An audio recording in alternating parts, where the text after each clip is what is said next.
जी अस्सलाम वालेकुम दोस्तों। तो आज हम ना साइंस का पहला लेक्चर है हमारा। तो साइंस का टॉपिक पढ़ते हैं सेल। ये तो आप सबको पता है कि सेल क्या है क्या नहीं, मगर आज ना हम इसको एक सिस्टमेटिक वे से पढ़ेंगे और इसके रिलेटेड जो भी एमसीक्यू या क्वेश्चन वगैरह आते हैं तो वो सारे आपके क्लियर हो जाएंगे। ठीक है, तो सेल है क्या, सबसे पहले देखते हैं कि सेल है क्या। ठीक है, सेल को सबसे पहले किसने डिस्कवर किया और ऑब्ज़र्व करके किसने डिस्कवर किया था, उसका नाम था रॉबर्ट हुक। उन्होंने कब इनको डिस्कवर किया? 1665 में उन्होंने इसको डिस्कवर किया था। ठीक है, जब उन्होंने इसको डिस्कवर किया था तो उनको ये लगा था कि ये ना एक मतलब कि पोरस चीज़ है, इसमें कोई भी चीज़ नहीं। तो इसका पहला नाम क्या था? सेल्यूला। बाद में इसका नाम क्या बना है? सेल बना है।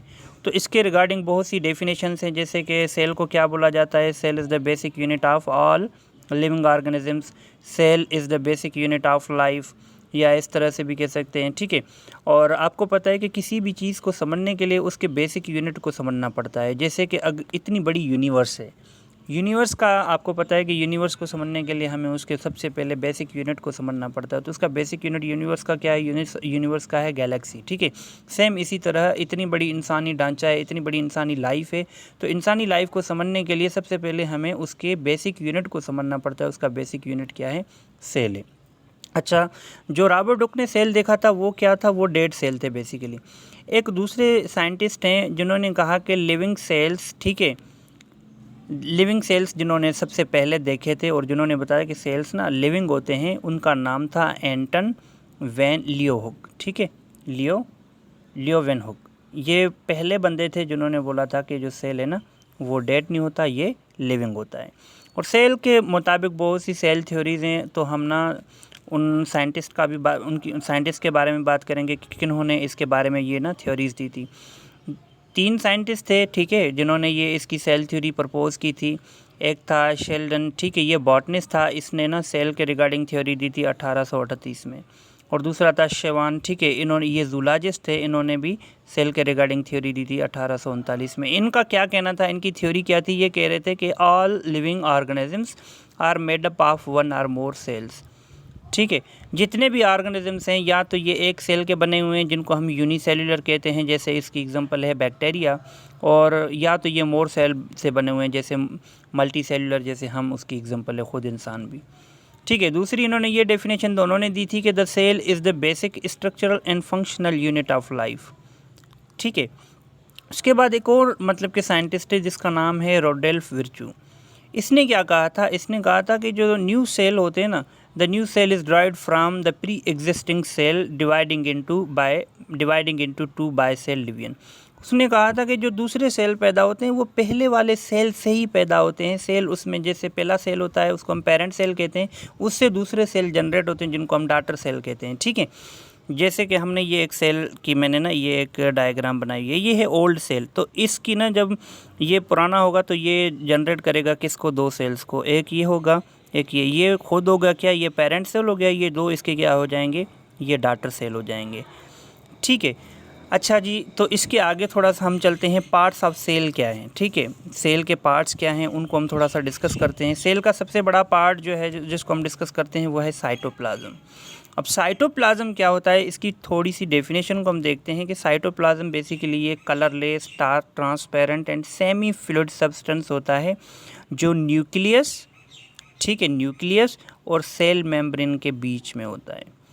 अब ये देखें, ये आपका न्यूक्लियस है और ये आपकी सेल मेम्ब्रेन है। इसके बीच में ये जितना भी फ्लूइड आता है इसको हम साइटोप्लाज्म कहते हैं।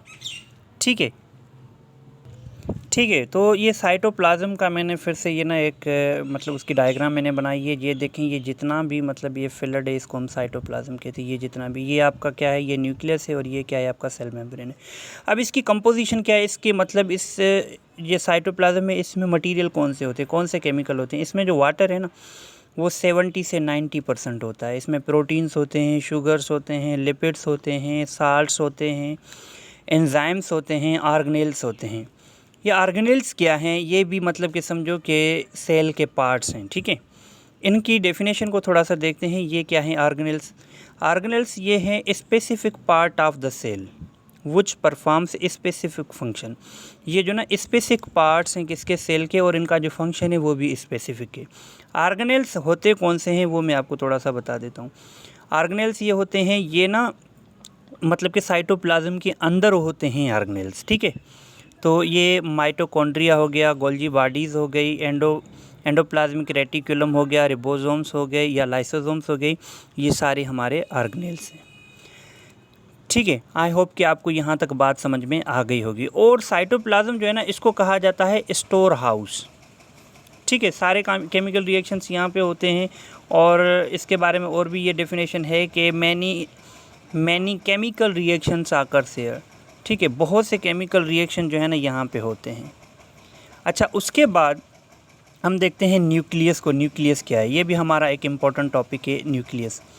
न्यूक्लियस जो है ना, इसको क्या कहा जाता है, इसको कहा जाता है it is the brain of the cells because it controls many functions of the cell. इसे सेल का ब्रेन कहा जाता है क्योंकि सेल के जितने भी फंक्शंस होते हैं उसको कंट्रोल न्यूक्लियस कर रहा होता है। और ये largest and prominent part of the cell होता है। ये सेल का लार्जेस्ट और प्रोमिनेंट पार्ट होता है।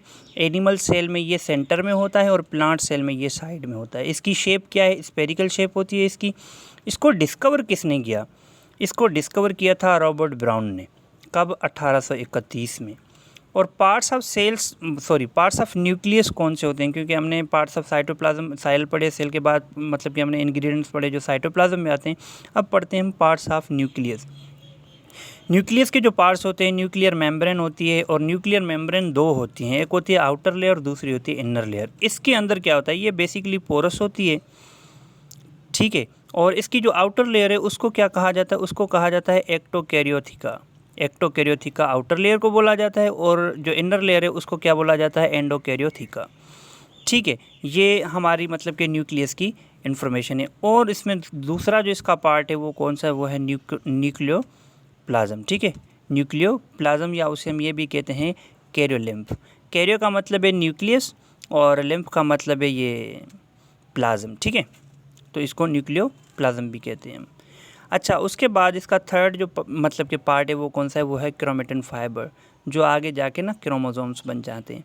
और चौथा इसका पार्ट क्या है, न्यूक्लियोलस, ठीक है। तो ये इसकी मैंने थोड़ी सी डायग्राम भी बनाई हुई है, ये देखें। ये आपका ना, ये एक लेयर जो आता है ये आपका आउटर लेयर है, और ये जो सेकंड है ये इसका इनर लेयर है, ठीक है। और इसके अंदर जो ये आपका मटीरियल आपको नज़र आ रहा है, ये जो अंदर वाला मटीरियल है, ठीक है, इसको हम क्या कहते हैं, इसको कहते हैं न्यूक्लियोलस। अच्छा, ये मैं यहाँ पे ना, ये जो आपको ना एक नेट की वजह से ये ना एक नेटवर्क आपको नज़र आ रहा है, इसको हम कहते हैं क्रोमेटिन फाइबर, ठीक है। इसके अंदर जो फ्लूइड है उसको हम कहते हैं न्यूक्लियोप्लाज्म। आई होप कि आपको ये बात, आज का लेक्चर आपको बिल्कुल समझ में आ गया। अगर इसके रिगार्डिंग आप चाहते हैं कि हम और भी वीडियोज़ बनाएँ तो हमारे चैनल को सब्सक्राइब करें और शेयर करें। Thank you so much.